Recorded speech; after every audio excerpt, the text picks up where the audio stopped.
राज्याभिषेकाचे हे 350वे वर्ष असाच तोफांचा कडकडाट झाला असेल त्या 350व्या वर्षामध्ये शिवजन्मोत्सव सोहळ्याच्या निमित्ताने तसाच कडकडाट नारायणगाव मध्ये होतो आहे। धन्य नारायणगाव पुण्यभूमी ठाव येथे नांदतो देव। या पावन पुण्यभूमीमध्ये गेली 16 वर्ष अखंडपणे शिवजयंती सुरू आहे। मगाशी काही लोकांनी उल्लेख केला, उत्तर महाराष्ट्रातली सगळ्यात मोठी शिवजयंती ही उत्तर महाराष्ट्रातली नव्हे, महाराष्ट्रातली नव्हे, देशातली नव्हे, तर गेली 16 वर्ष अखंडपणे चालणारी जगाच्या पाठीवरची सगळ्यात एकमेव अशी शिवजयंती आहे।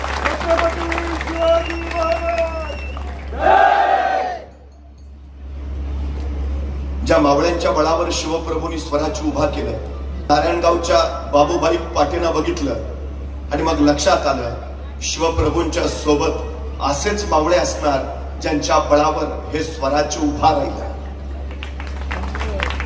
आपल्या कर्तृत्वानी नेतृत्वानं गावाला आणि या मातीतल्या उद्याच्या पिढ्यांना आकार देण्याचं काम ज्यांच्या कर्तृत्वात झालं ते बाबूभाई पाटे, त्यांचं राज्य प्रतिष्ठान, त्यांचे सर्व सहकारी आणि उपस्थित आपण सर्व।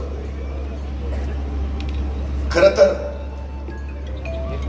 जगाच्या पाठीवर सगळ्यात जास्त पुतळे आणि सगळ्यात जास्त स्मारक जर कुणाची असतील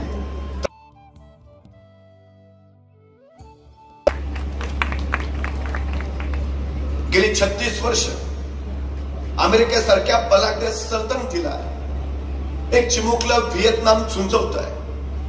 बलाढ्य अमेरिका या व्हिएतनामला अजून पराभूत नाही करू शकली।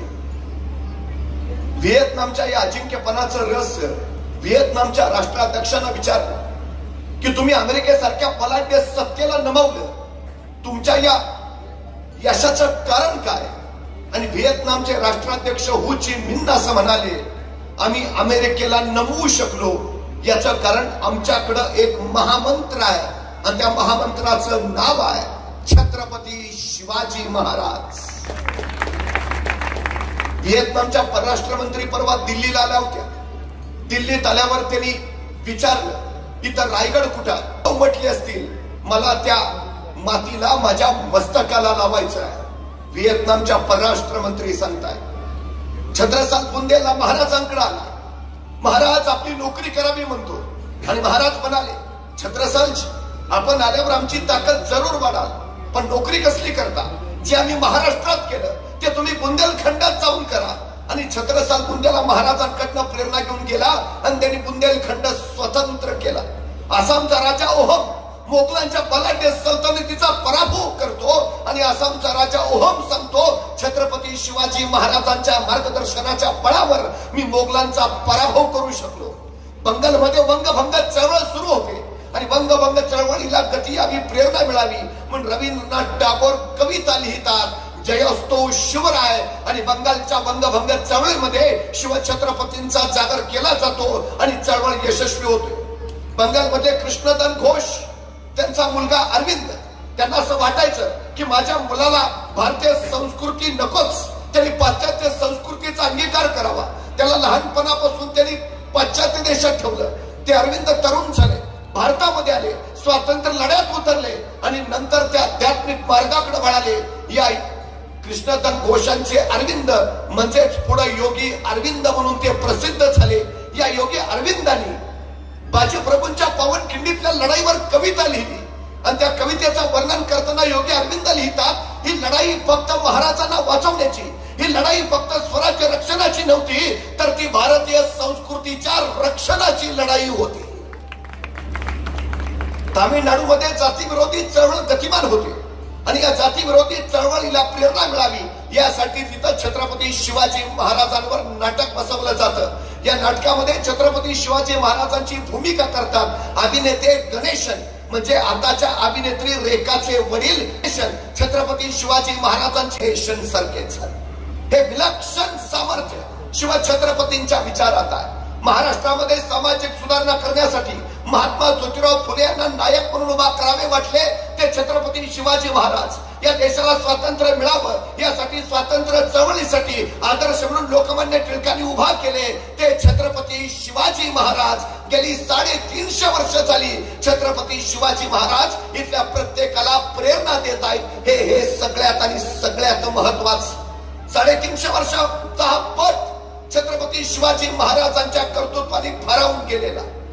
याच महाराजांनी या मातीमध्ये स्वराज्य आणि स्वायत्त सार्वभौम राज्य उभा केलं. रायगडावर राज्याभिषेक झाला. शतकानुशतकातून पहिला या मातीत घडलेला हा राज्याभिषेक आहे. 750 वर्षाचं पारतंत्र्य हटलं आणि रायगडाच्या माथ्यावर स्वातंत्र्याचं तेज प्रकटलं ते छत्रपती शिवाजी महाराजांच्या राज्याभिषेकाने. खरं तर असंख्यांच्या त्यागाने, असंख्यांच्या पराक्रमाने, असंख्यांच्या समर्पणाने, असंख्यांच्या बलिदानाने हे देखणं स्वप्न या मातीमध्ये शिवप्रभूने अवतरलं. राज्याभिषेकाच्या अगोदर महाराज रायगडावरून निघाले. ते प्रतापगडावर आले. महान मंगल आई तुळजा भवानीचं त्यांनी दर्शन घेतलं आणि आई तुळजा भवानीला सोन्याचं छत्र अर्पण करून महाराजांनी आई तुळजा भवानी समोर महाराष्ट्र धर्मरक्षणाची शपथ घेतली आणि महाराज पुन्हा रायगडाकडे निघाले. तुळजा भवानी समोर महाराजांनी आई तुळजा भवानी समोर महाराष्ट्र धर्माची शपथ घेतली. महाराष्ट्र धर्म अन्याय अत्याचाराच्या विरोधात धावून जाणं हा महाराजांचा महाराष्ट्र धर्म. राष्ट्र रक्षणाची जबाबदारी स्वतःच्या शिरावर पेलणं हा इथला महाराष्ट्र धर्म. 18 पगड जातींना सोबत घेऊन संघटित सामूहिक शक्तीचा प्रयोग करणं हा इथला महाराष्ट्र धर्म. महाराजांनी तो महाराष्ट्र धर्म इथं निर्माण केला. खरं तर इंग्रजांनी 150 वर्ष आमच्यावर राज्य केलं, पण इंग्रजांनी इथं राज्य करताना इथं मोगलांचं राज्य आधीपासून होतं. पण इंग्रज असे म्हणाले नाही आम्ही मोगलांकडनं हिंदुस्थान जिंकून घेतला. इंग्रज असे म्हणाले नाही आम्ही गुजरात्यांकडनं हिंदुस्थान जिंकून घेतला. इंग्रज असे म्हणाले नाही आम्ही तामिळी लोकांकडनं हिंदुस्थान जिंकून घेतला. इंग्रज असे म्हणाले नाही आम्ही कानडी लोकांकडनं हिंदुस्थान जिंकून घेतला. इंग्रज लिहितात आम्ही मराठ्यांकडून हिंदुस्थान जिंकून घेतला. हिंदुस्थानचं रक्षण करायची जबाबदारी महाराष्ट्रावर होती. छत्रपतींचा हा महाराष्ट्र धर्म होता. मराठे पानिपतावर लढले. का पानिपतावर का 1 लाख बांगडी फुटली. अब्दाली या देशावर आक्रमण करायला होता. हिंदुस्थानवर त्याला राज्य करायचं होतं आणि शिवप्रभूंनी सांगितलेलं पुन्हा या मातीवर परक्याचं आक्रमण नको. मराठे पानिपतावर त्यासाठी भिडले. अब्दालीला धडा शिकवला. मराठ्यांचा पानिपतावर पराभव नाही झाला. अब्दाली तिथून जो गेला, अब्दाली नंतर या हिंदुस्थानात दुसरा कुठलाही परका आक्रमक पुन्हा आला नाही. हे पानिपताच्या युद्धाचं सगळ्यात मोठं यश आहे. सगळ्यात मराठ्यांनी अटके पार झेंडे लावले. ते अटक कुठे आहे माहिती आहे? या देशामध्ये आक्रमक 2 खिंडीत आले. पहिली खिंड आहे बोलनची आणि दुसरी खिंड आहे खैबर खिंड. बोलन मधनं फार लोक आले नाही, पण खैबर खिंडी मधनं आले. हे अटक कुठे आहे माहिती आहे? खैबर खिंडीतनं आत आला की सिंधू नदीच्या काठावरचं पहिलं ठाणं म्हणजे अटक. मराठ्यांनी अटक काच जिंकलं. अटकेवर भगवा फडकवला आणि तिथून मराठ्यांनी इकडे विचारलं पलीकडे जाऊ का? काबूल कंदहार वर सुद्धा भगवा फडकवून येतो. हे महाराजांनी सांगितलेल्या महाराष्ट्र धर्माचं सूत्र होतं. इथं पुन्हा कुणी येता नाही. अबे करे नावायचा एक फ्रेंच प्रवासी चौच्या कार्यालयात महाराजांच्या आला. त्याला राजापूरच्या बंदरात जायचं होतं, पण महाराजांच्या कार्यालयातनं परवाना घेतल्याशिवाय त्याला पुढे जाता येणार नव्हतं. तो चौच्या करण्यात आला, पण परवाना घेता घेता त्यांनी महाराजांच्या चौच्या कार्यालयातल्या अधिकाऱ्याला एक प्रश्न विचारला, तुमच्या महाराजांचं स्वप्न काय, महत्वाकांक्षा काय? आणि महाराजांचा अधिकारी म्हणाला, आमच्या महाराजांचं ध्येय, आमच्या महाराजांचं स्वप्न, आमच्या महाराजांची महत्वाकांक्षा अहद तंजावर ते तहद पेशावर, सिंधू नदीपासून बंगालचा उपसागर अखंड साम्राज्य उभा करायचं आणि या साम्राज्यावर भगवा डौलानी फडकावत ठेवायचा. हे आमच्या राजांचं ध्येय. काय ध्येय? अहद तंजावर ते तहद पेशावर, सिंधू नदीपासून कावेरीच्या संगमापर्यंत अखंड साम्राज्य उभा करायचं. का मराठी अटकेपर्यंत गेले? पुन्हा या हिंदू कुणी आक्रमक येता कामा नये, येताच कामा नये. खर तर रुमनं बाजूला टाकून आपल्या पोलादी हाताने दिलखलणारा हा महाराष्ट्र आहे. मृत्यूच्या कराल दाढेतही बचेंगे तो और भी लढेंगे म्हणत इतिहासावर स्वतःची मुद्रा उमटवणारा हा महाराष्ट्र आहे. हा महाराष्ट्र घडवला तो शिवप्रभूंनी, तोच हा महाराष्ट्र धर्म आहे. महाराज त्या महाराष्ट्र धर्माची शपथ घेऊन प्रतापगडावर निघाले, रायगडावर आले. इथंच महाराजांचा राज्याभिषेक होणार होता.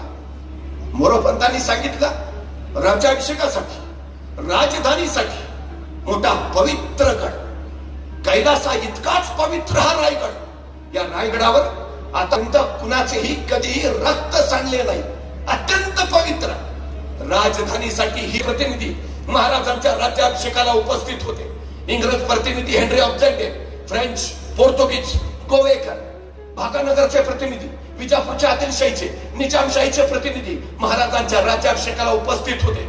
आणि महाराजांच्या सोबत्यांची तर कोण धांदल उडालेली, मोरोपंत, प्रल्हादपंत, बाळाजवची, हंबीरराव मोहिते, आनंदराव, हिरोजी फर्जन, मदारी मेहता, नागोजी जेदे, किती नावं घ्यावी. ही सगळी माणसं महाराजांच्या राज्याभिषेकाच्या गडबडीत थांबलीत गुंतून गेली होती. रायगड नुसता गडबडला होता. मोठा क्षण, केवढा मोठा क्षण. खर तर राज्याभिषेकाच्या पूर्वीचे धार्मिक संस्कार सुरू झाले. महाराजांचा मुंजीचा विधी उरकला. पट्टराणी सोयराबाईंना महाराणी पदाचा अभिषेक करता यावा यासाठी सोयराबाईंबरोबर त्यांचा समंत्रक विवाह लावण्यात आला. इतर सगळ्या राण्यांबरोबर महाराजांचे विवाह झाले आणि उगवले. एकादशी 4 जून महाराजांची सुवर्ण तुला झाली. चांदी, तांबे, जस्त, कथील, मीठ, जायफळ, जायपत्री, फळ, मसाले, खाद्यपदार्थ या सगळ्यांनी महाराजांची तुला करण्यात आली. हे सगळे पदार्थ दान धर्म म्हणून वाटण्यात आले. मासाहेब जिजाऊ हे सगळं भारावल्या डोळ्यांनी पाहत होते. हा राजांचा राज्याभिषेक हे मासाहेब जिजाऊंचं आणि शहाजी राजांचं स्वप्न त्याच प्रत्यक्षात येत होतं.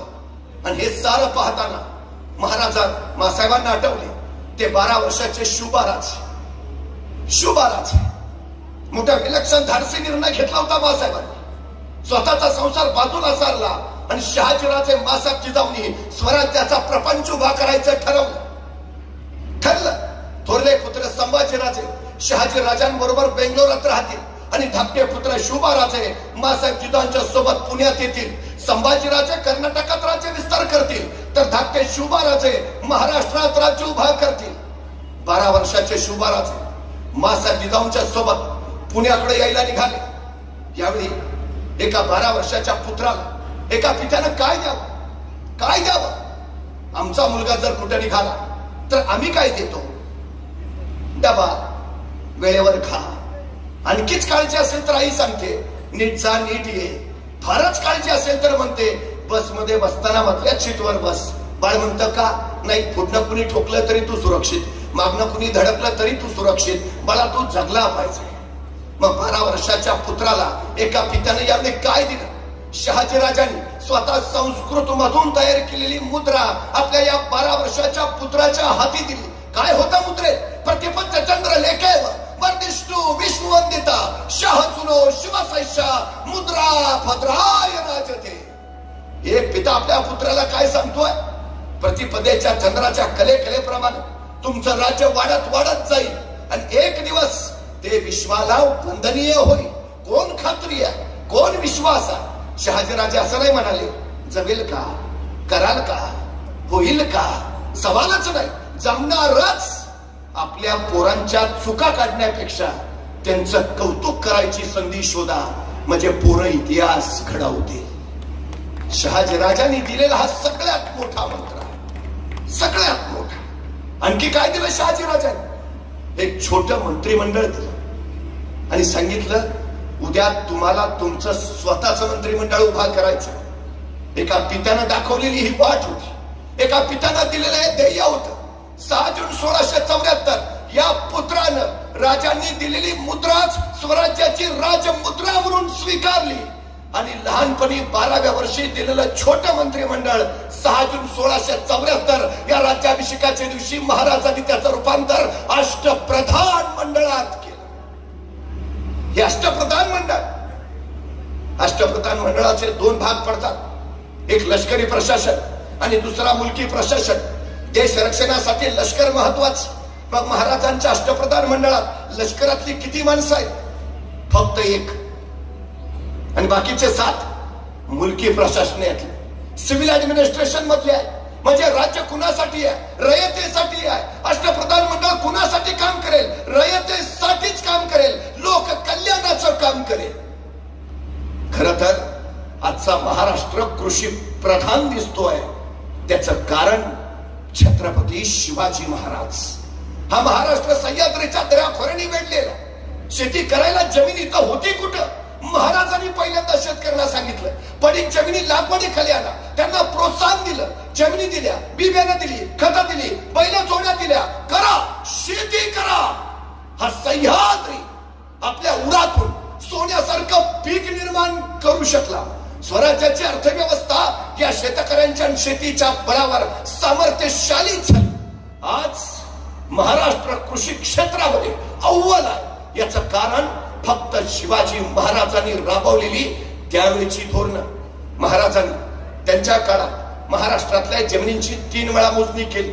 5 हात लांब, 5 दसू 14 मुठींची लांब काठी हे जमीन मोजणीचं परिमाण महाराजांनी शोधून काढलं. त्या परिमाणाच्या बळावर महाराष्ट्रातल्या जमिनींची महाराजांच्या हयातीत 3 वेळा मोजणी झाली. आता आमच्या नावावर जे 7 वारे दिसत आहेत, त्या 7 वाऱ्यांचे उद्गाते राजा शिवछत्रपती शिवाजी महाराज नसते, तुमच्या माझ्या नावावर 7 वारे सुद्धा दिसले नसते. महाराष्ट्रातलं पहिलं धरण शिवाजी महाराजांनी बांधलं. पुण्याजवळच्या खेडशिवापूरच्या आंबिलोड्यावरचं धरण जाऊन बघून या. 32 धरणं बांधली महाराजांनी. जलसंधारणाची पहिली योजना शिवाजी महाराजांची. पाणी अडवा पाणी जिरवा ही योजना ही महाराजांची. आता पाणी अडवा पाणी जिरवा ही संकल्पना मी बाजूला टाकली आणि ह्याची अडवा त्याची जिरवा हा एक कलमी उद्योग चालू केला. तो भाग वेगळा. पण आजही आमच्याकडे दुष्काळ पडतो आणि सरकार सकाळी पिटतं. शिवकालीन पाणी योजना राबवली पाहिजे. 1972च्या दुष्काळात महाराष्ट्रातल्या सगळ्या विहिरी कोरड्या पडल्या होत्या. पण 11,000 फूट उंची असलेल्या रायगडाच्या गंगासागर तळ्यात मात्र तुडुंब पाणी होतं. 72च्या दुष्काळात रायगडावरून पाणी खाली आणलं. ती शिवाजी महाराजांची शिवकालीन पाणी योजना. जा कुठल्याही गडावर कुठलाही विद्युत जनित्र दिसणार नाही, मोटार दिसणार नाही, इंजिन दिसणार नाही, पण विहिरीतलं पाणी सगळ्या गडावर कसं फिरवलंय हे एकदा कधीतरी जाऊन बघून या. हे 350 वर्षापूर्वी महाराजांनी केलं. 350 वर्षापूर्वी. खरं तर तत्कालीन काळात शेतकऱ्यांवर 40 प्रकारचे कर होते. महाराजांनी सगळे बंद केले. खत सरकारमधनं मिळायची, बी बियाणं सरकारमधनं दिलं जायचं, बैल जोड्या सरकारमधनं दिल्या जायच्या. शेतकऱ्यांनी फक्त कष्ट करायचे. आलेल्या उत्पन्नाचे 5 भाग व्हायचे. 5 भागापैकी 3 भाग शेतकऱ्याला आणि 2 भाग सरकारला, असा सरळ हिशोब असायचा. दुष्काळ पडला, सारा माफ होता. अडचण आली, कर्ज दिलं जात होतं. शेतकऱ्यांचे कर्ज मुक्ती करणारे पहिले राजे म्हणून आम्हाला छत्रपती शिवाजी महाराजांचं ऐसे पहा. अहो तत्कालीन काळात आसमानी प्रचंड कोसळली. सुलतानी तर होतीच. दुष्काळ इतका भयानक पडलेला की जगण्यासाठी माणसाची नजर मेल्या जनावराच्या प्रेतावर पडू लागली आणि भुकेटी बापाची नजर पोराच्या मांसावर जाऊ लागली. पण अशा भयान्य होतं, सामर्थ्य होतं नाही. शून्यातनं विष उभा करणारे राजे असं महाराजांचा मी वर्णन करतो. हाताशी काही नसताना महाराजांनी राज्य उभा केलं. अहो बघा ना, 1645 साली महाराजांनी राजगड घेतला. बेवसाव होता. आता घेतला तर बांधायला हवा, बांधायचे तर पैसे हवेत आणि महाराजांकडे ते नव्हते. मग महाराज असं म्हटले का? नाही, घेतला तर बांधला पाहिजे, बांधायचा तर फंड्स पाहिजे. आहेत कुठं आपल्याकडं? मग कशाला घ्या, बघू पैसे आल्यावर. नाही, महाराज असं नाही म्हटले, बघू पैसे आल्यावर. महाराज म्हणले सुरुवात तर करू, घेऊन तर टाकू, पुढचा पुढं. आणि 1645 ला महाराजांनी राजगड घेतला. 1646 ला महाराजांनी तोरणा जिंकला आणि तोरण्याचं काम चालू असताना महाराजांना तोरण्यावर सोन्याच्या मोहरांनी भरले. एका मावळत्या क्षणी एका डोंगराच्या पायथ्याला एक सद्ग्रस्त उभा होता. मी तिथूनच निघालो होतो. त्याला विचारलं, का थांबलाय? तो म्हणला, नाही, डोंगरावर जायचं आहे. म्हटलं, जा ना मग. नाही, अंधार आहे ना. मग मी माझ्या हातातला कंदील त्याला दिला. म्हटलं, आता जा. आणि निघून आलो. दुसऱ्या दिवशी पहाटे मी त्या डोंगराच्या पायथ्याला पोहोचलो. तो सद्ग्रस्त तिथंच. मी म्हटलं, अरे वा, जाऊन आला वाटतं. तो म्हणला नाही, गेलोच नाही. म्हणलं का? अंधार आहे ना. अहो म्हणलं मग कंदील दिला होता ना. हो दिला होता ना, पण त्याचा उजेड फक्त माझ्या पायापुरताच पडतो, मला किती लांब जायचं आहे. अरे भल्या माणसा, तू चालायला सुरुवात तर कर, उजेड आपोआप तुझ्या पावलाबरोबर येत राहील. जो पहिलं पाऊल उचलतो तोच पोचतो. ही सगळ्यात आणि सगळ्यात महत्वाची वस्तुस्थिती आहे, सगळ्यात महत्वाची.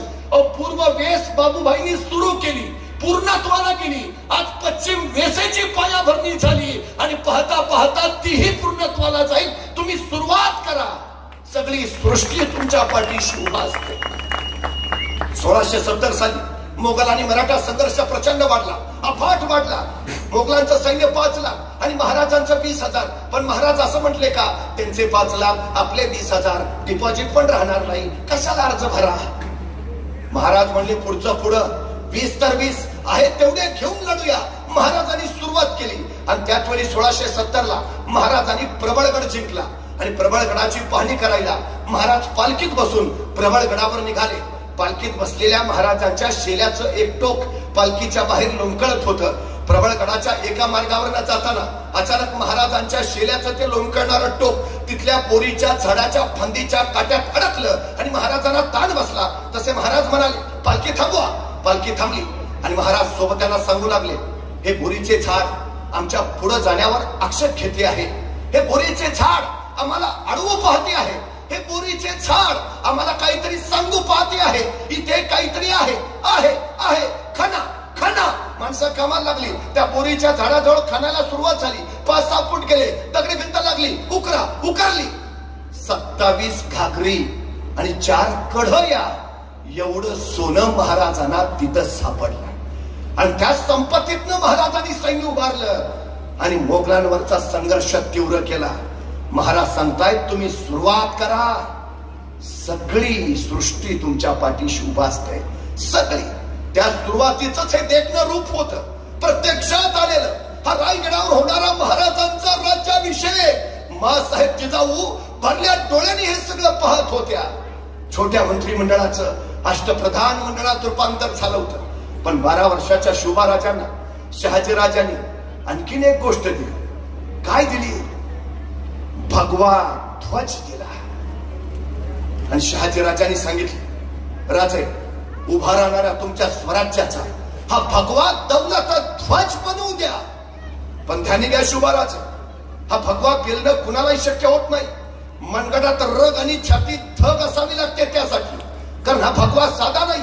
हा भगवा प्रभू श्री रामचंद्रांचा, हा भगवा भगवान श्री कृष्णांचा, हा भगवा रामकृष्णारी म्हणत वारीला जाणाऱ्या वारकऱ्यांचा, हा भगवा हरार महादेव म्हणत रणांगणावर कोसळणाऱ्या धारकऱ्यांचा, हा भगवा शौर्याचा, भगवा पराक्रमाचा, भगवा अभिमानाचा, भगवा स्वाभिमानाचा, भगवा त्यागाचा, भगवा समर्पणाचा.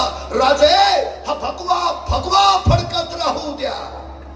12व्या वर्षी शहाजी राजांनी दिलेला तोच भगवा राज्याभिषेकाच्या दिवशी महाराजांनी स्वराज्याचा राष्ट्रीय ध्वज म्हणून स्वीकारला.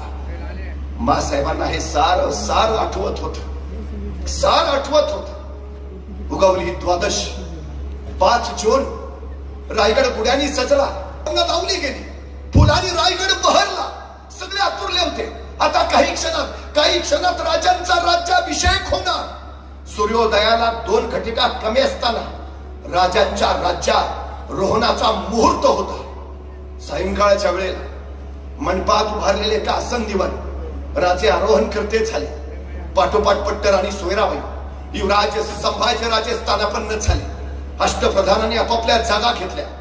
मोरपंत तुपाचा कलश घेऊन पूर्वेला उभा राहिले, तर हंबीरराव मोहिते सरसेनापती दुग्ध कलश घेऊन दक्षिणला उभा राहिले. बघता बघता अष्टप्रधानांनी जागा घेतल्या. पंडितांचा मंत्रघोष चालू झाला. गागा भट्ट सप्त सिंधूंच्या अभिषेकासाठी सज्ज झाले आणि बघता बघता सप्त नद्यांचा अभिषेक महाराजांवर होऊ लागला. मंत्रोच्चार गडद झाले, मंत्रघोष दुमदुमू लागला. गंगा, यमुना, कावेरी, गोदावरी, कृष्णा या नद्यांचा महाराजांना अभिषेक झाला. मग समुद्र स्नान झालं आणि त्यानंतर सुहासिनींनी महाराजांना ओवाळलं. महाराजांनी शुभ्र वस्त्र परिधान केले, अलंकार घातले, शस्त्रास्त्रांची पूजा केली आणि धनुष्यबाण, तलवार, कट्यार धारण करून महाराजांनी आई भवानीला वंदन केलं. कुणी जनाना, ज्ञानी जनाना वंदन केलं. मासाहेब जिजाऊंचे आशीर्वाद घेतले आणि राजे शिवराय राज सदरेकडे निघाले. राजा सदरेच्या प्रवेशद्वारावर 2 बलाढ्य हत्ती, सुवर्ण अलंकार घातलेले आणि 2 पांढरे शुभ्राश्व, 4 पादशा पालख्या घालून त्यावर नूतन सृष्टी उभारणाऱ्या शिवरायांच्या स्वागताला उभा होते. राजे प्रवेशद्वारातून आत गेले. त्या मंडपामध्ये एक लांब लचक सुंदर सुबक चौथरा, त्या चौथऱ्यावर आणखी एक चौथरा आणि त्या चौथऱ्यावर अष्टस्तंभी मेघडंबरी मंडप आणि या मेघडंबरीतच होत 32 मणी सुवर्ण सिंहासन. हो, बनणार ते हेच सिंहासन मराठी स्वाभिमान बनणार. राजे त्या 32 मणी सुवर्ण सिंहासनाकडे निघाले. रामजी दत्तो या सुवर्ण कारणात तयार केलेले हे सुवर्ण सिंहासन, हे सुवर्ण सिंहासन तयार होत असताना राजाने मोरोपंतांना विचारलं, मोरोपंत, एवढा मोठा राज्याभिषेक, हा राज्याभिषेकाचा खर्च स्वराज्याच्या कोषागाराला पेलेल? आणि मोरोपंत म्हणाले, महाराज, असे आणखी 10 राज्याभिषेक होतील इतके धन कोषागारात आहे. 1646 साली स्वराज्याचा महसूल होता 36,000 रुपये आणि 6 जून 1674 स्वराज्याचा महसूल झाला होता 3,500 कोटी रुपये. शून्यापासून सुरुवात केलेलं स्वराज्य आज अफाट सामर्थ्यशाली झालं होतं. हे सुवर्ण सिंहासन बनवताना राजे मासाहेबांना म्हणाले होते, मासाहेब, सिंहासनच तयार करायचं झालं तर एवढं मोठं सिंहासन तयार करा की आमच्या सगळ्या मावळ्यांना त्याच्यावर बसता आलं पाहिजे. एक शिवराय छत्रपती नाहीत होणार मासाहेब, या मातीत उगवलेला प्रत्येक जण छत्रपती असेल. हा राज्याभिषेक एकल्या शिवरायांचा नव्हता, हा राज्याभिषेक या मातीत उगवलेल्या तमाम मावळ्यांचा, हा राज्याभिषेक महाराष्ट्राचा, हा राज्याभिषेक राष्ट्राचा, इथल्या कणाकणाचा, क्षणाक्षणांचा होता. शतकानुशतकातनं घडणारी ही घटना होती. राजे त्या राजा सिंहासनाकडे निघाले. सगळ्यांचे डोळे महाराजांकडे. आता काही क्षणातच राज्यारोहण होईल. महाराज तख्तासीन होते. महाराजांना त्या राजा सिंहासन आणि महाराजांना आठवले ते बाजी पासलकर, बाजी, तुम्ही स्वराज्याची पायाभरणी केली, आज तुम्ही असायला हवे होता बाजी. तोच आठवले कान्होजी जयदेव नाईक देशमुख, सह्याद्री सारख्या महाराजांच्या पाठीशी उभा राहिलेले कान्होजी जयदेव नाईक देशमुख. तो अफजल खान 40,000 फौज घेऊन आला आणि येता येता त्यांनी सगळ्या सरदारांना खलिदे पाठवले. सोबत येऊन मिळा, नंतर घरादारावरनं वतनावरनं गाढवाचा नांगर फिरवेल. सारण पलित खलिदे गेले. एक गद्दार झाला, खंडोजी खोपडा अफजल खानाला जाऊन मिळाला आणि असाच एक खलिता कान्होजी जयदेव नाईक देशमुखांना आला. कान्होजी जयदेव तो खलिता घेऊन महाराजांकडे आले. राजा, खानाचा खलिता आला, काय म्हणतो? जी येऊन आमासनी सामील व्हा म्हणतो. मग काका, आपण निर्णय घ्या. तसे कान्होजी म्हणाले, काय बोलता राजा? कान्होजी काका, तुमच्या वतनाचा प्रश्न आहे, तुमच्या जहागिरीचा, तुमच्या पोराबाळांचा प्रश्न आहे, आपण निर्णय घ्या. तसे दाडकन उठले कान्होजी. शेजारचं तांब्या भांड घेतलं, त्या तांब्या भांड्यातलं पाणी आपल्या हातावर सोडलं आणि कडाडले कान्होजी. राजा, हे सोडलं पाणी वतनावर, हे सोडलं पाणी जहागिरीवर, हे सोडलं पाणी पोराबाळांवर. ह्यो कान्होजी जगल स्वराज्यासाठी आणि मरल स्वराज्यासाठी. राजा, रणमैदानात ज्यावेळी तुम्हाला हाडा दिसतील, ज्या हाडातून स्वराज्य आणि शिवराय ऐकू येईल, ती हाड या कान्होजी जयदेव नाईक देशमुखांची असतील. निष्ठा काय असते? कान्होजी काका, तुम्ही सांगितलं.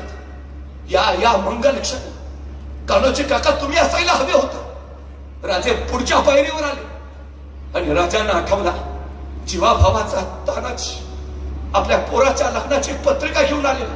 राजा, रायबाच्या लग्नाला यायचं बर का? मात्र राजांची नजर आहे कोंढाण्यावर आणि कोंढाण्याकडे पाहता पाहता राजे तानाजीला म्हणाले, ताना, कोंढाणा घ्यायचं म्हणे आहे रे. आणि सरदेशी उठले तानाजी, हातातल्या पत्रिका फेकल्या. राजा लगेच कोंढाण्याचं, मग रायबाचं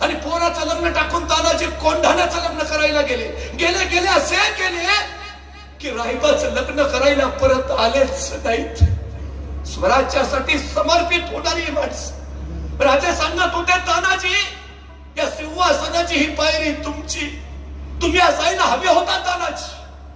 पण त्याच वेळी तानाजी ना महाराज क्षणभर थांबले. मिर्झा राजा जयसिंग स्वराज्यावर चालून आला होता. त्याला माहिती होत, त्यांनी ओळख, राजांचा जीव कडात नाही, राजांचा जीव किल्ल्यात नाही, राजांचा जीव प्रांत प्रदेशात नाही. शिवाजी राजांचा जीव आहे तो इथल्या रयतेत आहे. आणि त्यांनी रयत खेळायला सुरुवात केली. गावाच्या गावात आली, खुल्या अंकतल्या रमल्या, आकृष्टी काळ्या रोळ्या, रक्ताच्या चिलकण्या मुद्द्यांसाठी प्रतांचा काच यात्रांचा हल्ला कोणाला उडाला. आणि राजा व्याकुळले. राजा कुणासाठी? रयतेसाठीच ना. मग रयतच वाचत नसेल तर राज्य वाचून काय उपयोग? आणि राजे मिर्झांकडे गेले. राजाने तह पत्करला. पुरंदरासह 23 किल्ले मिर्झाला बहाल केले. 1646 पासून 1665 पर्यंत कमावलेलं सार स्वराज्य महाराजांनी रयतेसाठी मिर्झाला देऊन टाकलं. आणि त्याच वेळी मिर्झा म्हणाले, राजे वंश समजत होतो पण तुम्ही तर राजे रयतेची फिकीर असावी म्हणूनच शांत आहोत मिर्झा, म्हणूनच शांत आहोत. पण मनसबदार होणं नामंजूर. यासाठी नाही अट्टास केला की मोगलांची लाचारी पत्करावी आम्ही. यासाठी नाही आमच्या मावळीने बलिदान दिलं की तुमचे मांडलिक व्हावं आम्ही. यासाठी नाही हा प्रपंच मांडला की तुकणार नाही. राजे कडाट.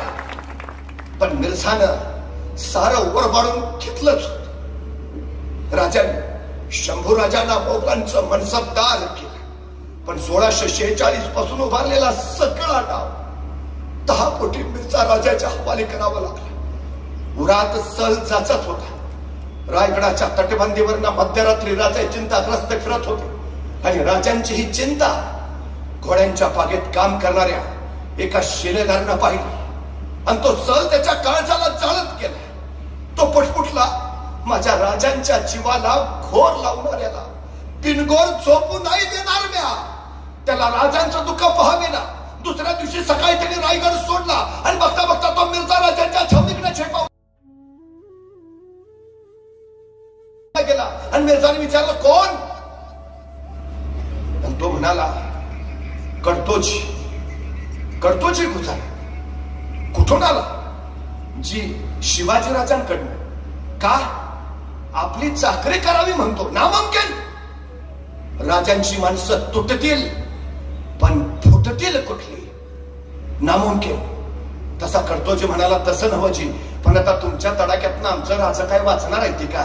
त्यांच्या बरोबर मरण्यापेक्षा तुमच्या बरोबर जगलेलं नाही का चांगलं? म्हणून आलोय तुमच्याकडं, घ्या की चाकरी. मिर्झाला पटलं आणि कडतोजी मिर्झाच्या चाकरीत सामील झाला. पण कडतोजीच्या उरात डाव दुसराच शिजत होता. 2 दिवस गेले आणि तिसऱ्या दिवशी कडतोजीला संधी मिळाली. दस्तुरखुद्द मिर्झा राजाच्या छावणीला पहारा द्यायची जबाबदारी या कडतोजीवर सोपवण्यात आली. पहिला प्रहर संपला, पहारे बदलण्यात आले आणि दुसऱ्या प्रहराच्या पहाऱ्याला हा कडतोजी मिर्झा राजाच्या छावणी बाहेर आला. आजूबाजूचा त्यांनी कानोसा घेतला. सारा शांत सन्नाटा, स्मशान शांतता. दूरवर कुठेतरी कुत्र्याच्या केकाटण्याचा आवाज, नाहीतर पारेकऱ्याच्या जागते राहूच्या आरोळी. पण बाकी सारं शांत. कडतोजीनं अलगेच मिर्झा राजाच्या छावणीचा पडदा सरकवला. आत बघितलं. मिर्झा निर्धास्त निद्रिस्त झाला होता. कडतोजीने पुन्हा एकदा कानोसा घेतला. मिर्झा राजाच्या छावणीभोवती एक फेरी मारली. सगळं शांत, हालबेल. आणि बघता बघता कडतोजी परत मिर्झा राजाच्या छावणीच्या पडद्याजवळ आला आणि क्षणात इकडे तिकडे बघत वाऱ्यासारखा हात शिरला, कमरेचा खंजीर काढलं आणि मिर्झा राजाच्या मस्तकातून उभारला. कडाडला, माझ्या राजांच्या जीवाला घोर लावणाऱ्याला बिनगोर झोपू देत नाही आम्ही. आणि खंजीर चालवणार तोच पोलो त्याचा उजेड खंजीरवर पडला. खंजीर चमकलं, पारेकरी कडाडले. मिर्झा कडून जागा झाला. कडतोजीच्या हात वरच्यावर पकडले गेले. कडतोजी जरवंद झाला. थरथरता मिर्झा म्हणाला, या मिर्झावर वार करायची हिम्मत ही तुझी जिगर. तसा कडतोजी कडाडला, मिर्झा वाघ आणि मराठे उगा कुणाच्या वाट्याला जात नाहीत, पण कुणी डिवचलं तर फाटल्याशिवाय राहत नाहीत. मिर्झा एक नाव पुढे सोड, नाही उभा कापला तर कडतोजी नाव संपणार नाही. कडतोजीचा तो द्वेष आणि तो जोश. मिर्झा संतापला, शमशेर लाव हमारे. आजूबाजूच्यांना वाटलं बहुतेक आता कडतोजीची गर्दन मारलीच झाली. मिर्झा राजांची ती राजपती शमशेर आली. कडतोजी नुसता फुलत होता. माझ्या राजाच्या जीवाला घोर लावणाऱ्याला बिनघोर झोपू देत नाही आम्ही. पण तोच राजपती शमशेर आली आणि अचानक मिर्झाने पवित्रा बदलला. ती शमशेर मारायला नव्हे, कडतोजींना बक्षीस द्यायला त्यांनी पुढे केली. कडतोजी हे घ्या तुमच्या बहादुरीचं बक्षीस. या मिर्झावर वार करायची जिगर आज पावे तर कुणी दाखवली नव्हती. ती हिंमत तुम्ही दाखवली. हे घ्या तुमच्या बहादुरीचं बक्षीस. कडतोजीने ती राजपुती शमशेर घेतली आणि मिर्झा म्हणाले, बिनघोरचा माझा कुठलाही सरदार सैनिक तुम्हाला अडवणार नाही, बिनघोरचा. कडतोजी निघाला, 5-6 पावलं केला. अचानक मिर्झा म्हणाला, रुक जाओ. कडतोजी थबकला आणि मिर्झा म्हणाला, जाऊन सांगा तुमच्या राजांना, ज्या राजांकडे तुमच्यासारखी माणसं, त्या राजांचा कुणी पराभव नाही करू शकत. हा मिर्झाई. आणि कडतोजी तिथून रायगडावर परत. कडतोजींचा हा प्रताप राजांना कळाला होता आणि भर दरबारात राजा म्हणाले, कडतोजी अहो कोण प्रताप गाजवला तुम्ही? आजपासून तुम्ही कडतोजी नाही, आजपासून तुम्ही प्रतापराव. आमचे प्रतापराव गुजर. आणि कडतोजीला महाराजांनी प्रतापराव ही पदवी दिली.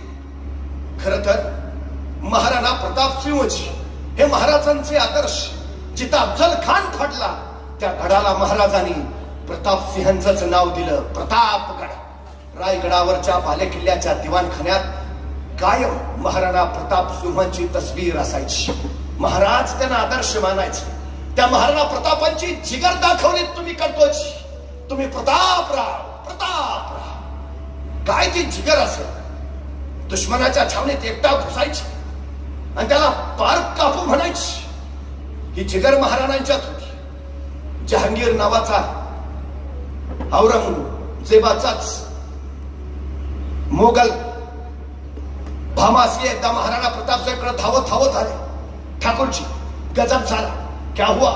जहांगीर येतोय, 1 लाखाची फौज घेऊन येतोय. बरमग काय आपल्यावर हल्ला करायला येतोय? अरे हो की मग. असं काय करताय ठाकूरजी? 1 लाख येत आहेत. अरे हो की मग. आपले फक्त 15,000 आहेत. बरं मग असं काय करता? त्यांचे 1 लाख आहेत, आपले फक्त 15,000 आहेत. हो की मग. ठाकूरजी त्यांचे 1 लाख आहेत, आपले फक्त 15,000 आहेत. कसे टिकणार? असं आहे का? मग चला मी येतो तुमच्या बरोबर. त्यांनी काय होईल? 15,000 1 हो. ते 1 लाख आहे. महाराणा प्रताप म्हणले, तसं नाही. मी 1 लाख आणि तुम्ही 15,000. किती झालो? 1,15,000. अरे ते तर फक्त 1 लाख आहे. चला. ही स्वतःला 1 लाख समजायची जी जिगर आहे ना, ती जिगर घेऊन गेले होते कडतोजी. म्हणून महाराजांनी सांगितलं, तुम्ही तो प्रताप गाजवलात. तुम्ही प्रताप. राज्याभिषेकाला अवघे 6 महिने बाकी होते आणि त्याच वेळी रायगडासाठी कुठलाही संकट नको, कुणा शत्रूचं विघ्न नको. म्हणून महाराष्ट्र बिनधोक करायची जबाबदारी महाराजांनी या प्रतापराव गुजरांवर सोपवली. सरसेनापती प्रतापराव गुजरांवर स्वराज्यासाठी सगळ्यात जास्त लढाई केलेले सरसेनापती, स्वराज्याला सगळ्यात जास्त प्रांत जिंकून देणारे सरसेनापती, महाराजांचा उजवा हात मानले जाणारे सरसेनापती. महाराजांनी विश्वासाने सांगितलं, रायगडावरचा राज्याभिषेक बिनघोर पार पडला पाहिजे. सरसेनापती महाराष्ट्र सुखरूप करा. आणि प्रतापराव आपली फौज घेऊन महाराष्ट्राच्या सीमा बिनघोर करत निघाले. पण त्याच वेळी सांगली भागात मिरजच्या इथं बेहलोल खान आलाच. प्रतापरावांनी त्याच्याशी झुंज घेतली. प्रतापरावांच्या पराक्रमापुढं हा बेहलोल खान गुडघे टेकत शरण आला, भीक मागितली आणि प्रतापरावांनी सलाह करून त्याला सोडून दिला. पुन्हा इकडे यायचं नाही. बेहलोल खानानं मान्य केलं आणि बेहलोल खान गेला. महाराजांना कळलं आणि महाराज संतापले. प्रतापरावांना त्यांनी खरमरीत कोतरलेलं, तुम्ही तो सिपाहीगिरी केली, ही सेनापतीगिरी कुठली? काय करण्यास सल्ला केलात? तो बेहलोल म्हणजे सापाची जात फिरून दंश करणारच. काय करणे सोडलात? महाराजांचं हे पत्र प्रतापरावांच्या काळजाला चरेपडीत केलं. पण काही दिवसातच महाराजांचा अंदाज खरा ठरला. बेहलोल सापाची जात फिरून दंश करणारच. बेहलोल खान पुन्हा स्वराज्यावर चालून आला आणि महाराजांचं पुन्हा पत्र प्रतापरावांना आलं. तो बेहलोल घडोघडी येतो, स्वराज्यात उपद्रव माजवतो. या उपर त्याचे मस्तक छटल्याशिवाय आम्हास तोंड दाखवू नका. आणि महाराजांचे ते बोल प्रतापरावांच्या काळजाला चाळीत की आम्हास तोंड दाखवू नका. राज्याभिषेकाला अवघे काही दिवस राहिले. सरसेना म्हणून प्रतापरावाने आज रायगडावर असायला हवं आणि राजे समजाय आम्हास तोंड दाखवू नका. प्रतापराव आपल्या जळत राहिले. प्रतापरावांची छावणी कोल्हापूर जिल्ह्यातल्या गडिंग्लज तालुक्यातल्या सावंतगडाच्या पायथ्याला पडली. दिवस थंडीची शेकोटी पेटलेली आणि प्रतापराव सोबत्यांसोबत शेकत बसलेले. अचानक एक खेळ धावत आला. राव नेसरीच्या किंडीत बेहलोल खानाची छावणी पडली आहे आणि प्रतापराव पेटले. त्यांची नजर त्या ज्वाळेत तीव्र झाली. एक ज्वाळा फडकली, ठिणगी प्रतापरावांच्या डोळ्यात गेली आणि तडकन प्रतापराव उठले. कोण येतो? उठला विठोजी, उठला कृष्णाजी, उठला सिद्धोजी, उठला सिद्धी हिलाल. बघता बघता 6 मावळे सज्ज झाले. 7 प्रतापराव घोड्यावर मान टाकली. बघता टाच मारली गेली आणि 7 घोडी बेफाम दौडत निघाली नेसरीच्या खिंडीकडे. मध्यरात्रीचा तो प्रहर काळोख शांतपणे सऱ्यांवर पहुडलेला. नेसरीच्या अलीकडे घोडी थांबली. फुरफुरणारी घोडी शांत होई तो प्रतापरावाने चौबोते नजर टाकली. बेहलोल खानाची छावणी शांत निद्रिस्त झाली. सेना सागरने द्रिस्त आणि अचानक हरार महादेवची किलकारी घुमली आणि 7 वीर त्या बेहलोल खानाच्या सेना सागरात घुसले. सपासप कत्तली चालू झाल्या. आक्रोश किंकाळ्या हरवल्या. रक्ताचे चिरकाने मुर्द्यांसाठी आणि कचकश. बेहलोल प्रतापरावांना फक्त बेहलोल हवा होता. शमशेर सपासप फिरत होती. खालून आगवर आग बाजूनी शमशेर उसळली सहस्त्र क्रूर इमानी. गर्दीत लोपले 7 जीवते मानी. खग 7 जळाले अभिमानी वडव्यात. वेळात मराठे वीर दौडले 7. बघता बेहलोल खानाच्या सावध झालेल्या सैन्याच्या तडाख्यात ते 7 वीर अडकले. महाशिवरात्रीच्या दिवशी या 7 वीरांनी शिवप्रभूंना या स्वराज्याला आपल्या जीवनाचं अर्ध्य अर्पण केलं. हे 7 वीर समर्पित झाले. प्रतापराव महाराजांस तोंड दाखवण्यास पुन्हा केलेच नाही. ती महाशिवरात्र राजांच्या स्मरणात चिरंतन राहिली. दगडावर दिसतील अजून तेतल्या टाचा. ओढ्यात तरंगे अजून रंग रक्ताचा. क्षितिजावर उठतो अजून मेघ मातीचा. अद्याप कुणी वीरानी वाऱ्यावर गात. वेडात मराठे वीर दौडले 7. सिंहासनाची पायरी चढताना राजांसमोर सरसेनापती प्रतापराव गुजर आणि त्यांचे 6 वीर.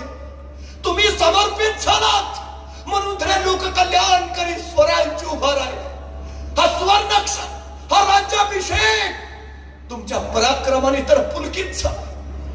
तुमचं शौर्य, त्या शौर्यापुढं अवघ स्वराज्य नतमस्तक आहे. महाराज सिंहासनाच्या पायऱ्यावर चढत राहिले आणि महाराजांना आठवले पुरंदर झुंजाने मुरारबाजी वज्रगड जिंकला आणि मुरारबाजी थेट दिलेर खानाला संपवण्यासाठी निघाले. मुरारबाजीचं ते शौर्य पराक्रम पाहिलं आणि दिलेर खान म्हणाला, वज्रगड आम्ही घेतलाच आहे, पुरंदर सुद्धा घेऊ. मुरारबाजी, अहो तुम्ही का फुकाचे मरता? त्यापेक्षा या आमच्याकडे बादशाच्या गीर देतील आणि कडाटे मुरारबाजी, माझ्या राजानं मला काही कमी केले म्हणून येऊ तुमच्याकडे. मराठे तुटतील, फुटतील कुठले हात? मुरारबाजींचे ते बोल महाराजांच्या कानात घुमत राहिले. पण त्याच वेळी महाराजांना आठवला आपल्यासारखा हुबहू दिसणारा शिवा काशी 6 महिन्यापूर्वी ओळख झाली. सिद्धीचं वर्ण 65,000चा वेढा टाकलेला. नेताच्या बालकरने छापा टाकला पण बळ तोकडं पडलं आणि राजांना वाटलं या आपल्यासारख्या हुबहू दिसणाऱ्या माणसाला बोलवावं. महाराजांनी शिवा काशीदांना बोलावलं शिवा कसे म्हणाले, बोलावणं धाडलंच जी राजा. आणि राजाने विचारलं, शिवा आमचं रूप घेशील? ए शिवा, सिद्धीच्या भेटीला जाशील? होय रे शिवा, मरायला तयार होशील? शिवा म्हटला, होतो. केला, स्वराज्यासाठी समर्पित झाला. अवघ्या 6 महिन्याची ओळख. शिवा स्वराज्यासाठी बलिदान देताच. पण त्याच वेळी पन्हाळ्याच्या पश्चिमेच्या बाजूने त्या वादळी पावसाळी किर्र रात्री महाराज बाजीप्रभूंनी बंदल फौजेबरोबर निघाले. 21 तासाचा अखंड प्रवास करून मसाईच्या पठारावर आले. आणि त्याच वेळी सिद्धीच्या फौजेची चाव लागली. बाजीप्रभू म्हणाले, राजे निम्या लोक तुम्ही पुढे निघा, निम्या लोकांनी आम्ही येथे सुचितो. राजे म्हणाले, नाही बाजी, सगळे सोबत जाऊ. नाही राजा, लाख मेले तरी चालतील, पण लाखाचा पोशिंदा वाचला पाहिजे. राजा निघा. निम्या फौजेचे राजे पुढे निघाले. आणि त्या खोडखिंडीमध्ये राजे बाजीप्रभू आपल्या 300 पावलांनी झुंजत राहिले. मोगलांचा प्रभात त्यांच्यावर कोसळला. तुफान झुंज झाली. बाजीप्रभू कडळत राहिले. जाऊन सांगा त्या यमाला, जोपर्यंत राजा विशाळ गडावर पोहोचल्याचे तोपर्यंतचे आवाज आमच्या कानावर पडत नाहीत, तोपर्यंत हा बाजी प्राण सोडणार नाही. राजे विशाळ गडावर पोहोचल्याचे तोपर्यंतचे आवाज झाले आणि शिर तुटले, बाजी घोसळले. स्वराज्यासाठी समर्पित झाले. बाजीप्रभू, फुलाजी प्रभू आणि बांदल फौज स्वराज्यासाठी स्वतःच्या आयुष्याचा अर्थ देती. खर तर बाजीप्रभू फुलाजी प्रभूंचं गाव सिंध. महाराज बाजीप्रभू फुलाजी प्रभूंच्या सिंध या गावी गेले. त्यांच्या कुटुंबियांचं सांत्वन केलं. बाजीप्रभू फुलाजी प्रभू एकूण यांना 8 मुलं. महाराजांनी त्यांच्या 8ही मुलांना स्वराज्याच्या सेवेत दाखल करून घेतलं. अनुकंपा तत्वावर नोकरी ही योजना शिवाजी महाराजांची 350 वर्षापूर्वी महाराजांनी सुरू केली. ठीक आहे, ज्यांची मुलं तरुण आहेत त्यांना सरकारी सेवेत घेतलं जाईल. पण काही सैनिक असे असतील की ज्यांची मुलं अजून छोटी आहेत, पण ते युद्धावर गेले, मारले गेले. आता त्यांच्या पश्चात त्यांच्या छोट्या मुलांचं काय? आपल्या सैनिकांच्या छोट्या मुलांसाठी महाराजांनी रायगडावर बाल परवेशी गृह उभारलंय. आताच्या भाषेत त्याला आपण वसतिगृह म्हणतो. या बाल परवेशी गृहामध्ये आपल्या सैनिकांच्या मुलांचं संगोपन, संवर्धन, शिक्षण आणि प्रशिक्षण स्वराज्याकडून केलं जायचं. आणि ती योग्य वयात आल्यावर त्यांना स्वराज्याच्या सेवेत घेतलं जायचं. लहान मुलांचंही झालं. पण काही सैनिक असे असतील, नुकतंच लग्न झालंय, अजून मुलबाळ नाही, तो युद्धावर गेला, मारला गेला, आता घरी फक्त विधवा पत्नी. आता त्याच्या पश्चात तिचं काय? 350 वर्षापूर्वी महाराजांनी आपल्या सैनिकांच्या विधवा पत्नींसाठी फॅमिली पेन्शनची योजना आणली आहे. फॅमिली पेन्शन किती तेही ठरवलंय. तो सैनिक युद्धावर असताना मारला गेला त्यावेळी त्याला जेवढा शेवटचा पगार असेल त्या पगाराच्या निम्मी रक्कम त्याच्या पत्नीला आयुष्यभर पेन्शन म्हणून दिली जायची. पत्नींचंही झालं. आता काही सैनिक असे असतील, अजून लग्नच झालं नाही, तो युद्धावर गेला, मारला गेला, आता घरी फक्त वृद्ध माता पिता आहेत. आता त्याच्या पश्चात त्यांचं काय? आपल्या सैनिकांच्या वृद्ध माता पित्यांसाठी महाराजांनी 350 वर्षापूर्वी अडीशेरी नावाची योजना आणली आहे. आपल्या सैनिकांच्या माता पित्यांना स्वराज्यातून दरमहा 2.5 शेर धान्य दिलं जायचं. थोरांपासून पोरांपर्यंत प्रत्येकाची व्यवस्था महाराजांनी स्वराज्यात केली. लोककल्याणकारी राज्य का? याचं उत्तर हे. आणि म्हणूनच या देशाची राज्यघटना तयार करताना डॉक्टर बाबासाहेब आंबेडकर असं म्हणाले की या देशाची राज्यघटना तयार करताना माझ्या डोळ्यासमोर छत्रपती शिवाजी महाराजांचं स्वराज्य होतं. लोककल्याणकारी रयतेचं राज्य. महाराज सिंहासनाची पुढची पायरी चढाली. सिंहासनाच्या डाव्या बाजूला मंत्रीगण आणि आप्तसुखीयांची, तर उजव्या बाजूला मासाहेब जिजाऊ आणि राजस्त्रियांची व्यवस्था केली. सिंहासनाच्या पाठीशी राजचिन्ह, अधिकारदर्शक राजचिन्ह स्वर्णांकित भाल्यावर लटकत असलेले महाराजांच्या ऐश्वर्याचं, सामर्थ्याचं प्रतीक होतं. अश्वदलाची चिन्ह, आरमाराची चिन्ह, न्याय व्यवस्थेची चिन्ह. महाराजांनी उभारलेलं हे स्वराज्य लोकांसाठी, लोककल्याणासाठी होतं. हे पहिलं लोकशाही राज्य होतं. मंत्रघोष सुरू होता. राजांचा जय जयकार चालू होता. बघता बघता सुवर्ण गुरजबदार घातलेले गुरजबदार आपापल्या जागेवर गेले. अष्टप्रधानांनी आपापल्या जागा घेतल्या आणि राजे तख्ता जवळ आले. त्या दिवशी मंत्रघोष चालू असतानाच गागापट्ट पुढाले. सिंहाचा मुख उजवा गुडघा खाली टेकून महाराज सिंहासनापुढे नतमस्तक झाले आणि महाराजांनी पदस्पर्श न करता सिंहासनारोहण केलं. त्या सरशी मंत्रघोष थांबला. गागाभट्ट पुढे झाले आणि त्यांनी सुवर्ण छत्र महाराजांच्या मस्तकी धरले आणि गागाभट्टांची गगनभेदी किलकारी घुमली. क्षत्रिय गुणावतांश सिंहासनाधीश्वर राजाधिराज श्रीमंत श्री छत्रपती शिवाजी महाराज की जय ध्वनी निनादला. नगारे नवदी गरजू लागल्या. रायगडाच्या तोफा धडाडू लागल्या. राजे छत्रपती झाले. सह्याद्रीचा पुत्र छत्रपती झाला. जिजाऊंचा पुत्र छत्रपती झाला. लोकांचं लोक कल्याणाचं राज्य स्थापून राजे छत्रपती झाले. या म्लेच्छ पातशाहीमध्ये एक मराठा एवढा पातशाह झाला. ही गोष्ट काही साधी झाली नाही असं बखरकारांनी त्याचं वर्णनही केलं. राजांनी राज्य स्थापन केलं. रायगडाच्या माथ्यावरचा रेशमी भगवा आभाळाला गरजत सांगू लागला. शतकानुशतकातली ही एक विलक्षण घटना घडली. राजे छत्रपती झाले. जणू आभाळ पुरत भगव झालं. हा नवा सूर्योदय होता लोककल्याणकारी राज्याचा. महाराजांनी शिवराई नावाची नाणी पाडली. राजव्यवहार कोशाची निर्मिती केली. नवीन शक चालू केला. युग प्रवर्तक राजे राष्ट्र निर्माते राजे छत्रपती शिवाजी महाराज. बाले किल्ल्यापासून जगदीश्वराच्या मंदिरापर्यंत महाराजांची मिरवणूक निघाली. गरजत वाजत जयध्वनीच्या जय जय करत सुवर्ण पुष्प उधळत महाराजांची ही मिरवणूक चालली. महाराजांनी भेदभाव रहित स्त्रियांचा सन्मान राखणार 18 पगड जाती 12 बोलतेदार सगळ्या जाती धर्मांना समान मानणार हे विलक्षण राज्य निर्माण. खरं तर रवींद्रनाथ टागोर एका ठिकाणी असं म्हणतात, मुळातच हा देश विविध जाती पंथांनी धर्मांचा. या सगळ्यांना एकत्र आणणं कठीण. हे एकत्र आले तर त्यांच्यात एकत्व निर्माण करणं कठीण आणि एकत्व निर्माण जरी झालं तर त्यांच्यात राष्ट्रीयत्व निर्माण करणं महाकठीण. पण हे अत्यंत महाकठीण कार्य छत्रपती शिवाजी महाराजांनी इथं प्रत्यक्षात उतरवून दाखवलं. राजांचं राज्य हे नैतिक मूल्यांचं तत्वांचं सध्याचं राजकारण अर्थकारणावर अवलंबून आहे, पण महाराजांचं राजकारण हे नैतिक मूल्यांवर अवलंबून होतं. जगातला पहिला सर्जिकल स्ट्राईक महाराजांनी पुण्याच्या लाल महालावर केला. शाहिस्ता खानाची पोटे छटली आणि वाऱ्यासारखे आलेले महाराज तीरासारखे निघून गेले. काही वेळानंतर लाल महालातला गोंधळ संपला आणि शाहिस्ता खानाची एक बहीण धावत धावत शाहिस्ता खानाकडे आली. भाईजान भाईजान मेरी बेटी गायब है, मेरी बेटी गायब है भाईजान. तेव्हा शाहिस्ता खान तिला म्हणाला, शिवाजी राजांची माणसं तुझ्या पोरीला पळवणार नाहीतच, पण जर चुकून तसं काही घडलं असेल तर बेफिक्र राहा. शिवाजी राजे पोटच्या लेकी सारखीच तिची काळजी घेतील. कोण बोलताय? कट्टर वैरी शाहिस्ता खान. हे आहे महाराजांचं चारित्र्य. हे आहे स्वराज्याचं चरित्र.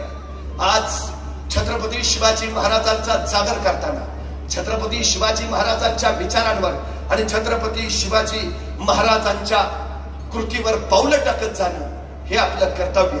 गेली 16 वर्ष हा शिवजयंतीचा उत्सव होतो आहे. शिवविचार आपल्यापर्यंत पोहोचत आहे. पण काल बाबूभाईंनी एक कळकळीची विनंती केली की सर, तरुण पिढी व्यसनाच्या जाळ्यात अडकली, त्यांना यातून बाहेर काढायला हवं. नाहीतर छत्रपतींचा जागर मानणारे हे तरुण जर ऐन तरुणपणी बापाच्या खांद्यावर प्रेत म्हणून जात असतील तर या साऱ्याचा उपयोग तरी काय? कुठं कुठं ग्रामीण भागामध्ये सुद्धा ड्रग्सचे अड्डे सापडायला लागले. पानपट्टीवर नको त्या गोष्टी मिळायला लागल्या. आमच्या पोरांकडे कुठलं ध्येय उरलंच नाही. स्वतःत असलेली ऊर्जा कुठं खर्च करावी त्याला कळत नाही आणि मग त्या निराशेत तो नशेला जवळ करतो आणि स्वतःचं आयुष्य उद्ध्वस्त करून टाकतो. मला प्रश्न पडतो, 30 वर्षाच्या पोराला हार्ट अटॅक येतो, 35 वर्षाच्या पोराच्या किडन्या बाद होतात, 22व्या वर्षी पोराला ब्रेन स्ट्रोक होतो. हा काय प्रकार आहे? कुठली पिढी आपण तयार करतो? जगाच्या पाठीवर असं यंत्र नाही ज्या यंत्रात भाकरी टाकली की रक्त तयार होऊन बाहेर पडतं. असं अलौकिक आणि अद्भुत शरीर नावाचं यंत्र आम्हाला परमेश्वरानं दिलंय. त्या शरीराची काळजी करणं, त्या शरीराबद्दल कृतज्ञ राहणं ही आमची सगळ्यात मोठी जबाबदारी. पण दुर्दैवाची गोष्ट अशी आहे, माणसं स्वतःच्या चष्म्याची जेवढी काळजी घेतात तेवढी स्वतःच्या डोळ्यांची काळजी घेत नाहीत. माणसं स्वतःच्या मोबाईलची जेवढी काळजी घेतात तेवढी स्वतःच्या हृदयाची काळजी घेत नाहीत. आयुष्यात कमवायचंय का? जगात कदाचित तुम्ही स्वराज्य नाही घडवू शकला, पण स्वतःला तर घडवू शकाल. जगातली सुंदर कलाकृती आहे स्वतःची निर्मिती करणं. स्वतःची निर्मिती करा. शिवप्रभू ते सांगतायत. अहो बघा ना, एखाद्या माणसाला हार्ट अटॅक येतो, बायपास करावी लागते. बायपास करणं म्हणजे खराब झालेली रक्तवाहिनी काढायची आणि तिच्या जागी दुसरी रक्तवाहिनी जोडायची. या शस्त्रक्रियेला खर्च येतो 3 लाख. म्हणजे आमची खराब झालेली एक रक्तवाहिनी केवढ्याला पडली? 3 लाखाला. आमच्या हृदयाजवळ मुख्य 3 रक्तवाहिन्या बरोबर 1 लाख रक्तवाहिन्यांचा जाळ आहे. एका रक्तवाहिनीची किंमत जर 3 लाख तर 1 लाख रक्तवाहिन्यांची किंमत किती झाली? 2 डोळे दिलेत आम्हाला, एखादा डोळा बाद होतो, आता नवा डोळा बसवता येतो. नव्या डोळ्याची किंमत आहे 20 लाख, म्हणजे 2 डोळ्याची किंमत झाली 40 लाख. 2 किडन्या दिल्यात आम्हाला, माणसं नको ते अपेयपान करतात, मद्यप्राशन करतात, किडन्या बाद होतात, माणसं डायलिसिसवर जातात. डॉक्टर सांगतात जगायचं असेल तर किडनी बदलून घ्या. आता किडनी बदलून मिळते. एका नव्या किडनीची किंमत आहे 80 लाख, म्हणजे 2 किडनीची किंमत झाली 1,60,00,000. अरे शरीराच्या अवयवांचा जर हिशोब केला तर आमची एक रक्तवाहिनी 3 लाखाची, आमचे डोळे 40 लाखाचे, आमच्या किडन्या 1,60,00,000. असा जर शरीराच्या अवयवांचा हिशोब करत गेला तर शरीराची किंमत जाते कोट्यावधी अब्जावधी रुपयांच्या पुढं. आणि त्या परमेश्वरानं जन्माला घालताना ही अब्जावधी रुपयाची शरीर नावाची इस्टेट देऊन आम्हाला पाठवलं. ती इस्टेट जपाना कुठल्या प्रॉपर्टीच्या मागे लागतो आम्ही? शिवप्रभूंनी या शरीर संपदेच्या बळावर आणि मनोनिग्रहाच्या जोरावर राज्य उभा केलं. तुम्ही त्या मातीत जन्माला आला आहात. नको त्या गोष्टी करून आयुष्य वाया घालवण्यासाठी तुम्ही जन्माला आला नाही आहात, हे आपण पहिल्यांदा लक्षात घ्यायला हवं. शिवरायांचा जागर करताना शिवरायांसारखं आपण दिसावं असं वाटताना आपण शिवरायांसारखं असावं हेही आपल्याला वाटलं पाहिजे. शिवरायांचे ते गुण, विचार, संस्कार आपल्यात उतरले पाहिजेत. बाबूभाईंची, राजप्रतिष्ठानची सगळी धडपड तळमळ त्यासाठी आहे. या धडपडीला यश येऊ अशी अपेक्षा व्यक्त करतो. आपल्या सगळ्यांची रजा घेतो. धन्यवाद. शिवप्रभूंच्या विचारांचा जागर ज्यांच्या वाणीतून या ठिकाणी संपन्न झाला ते आदरणीय प्राध्यापक नितीनजी वानखुडे सर.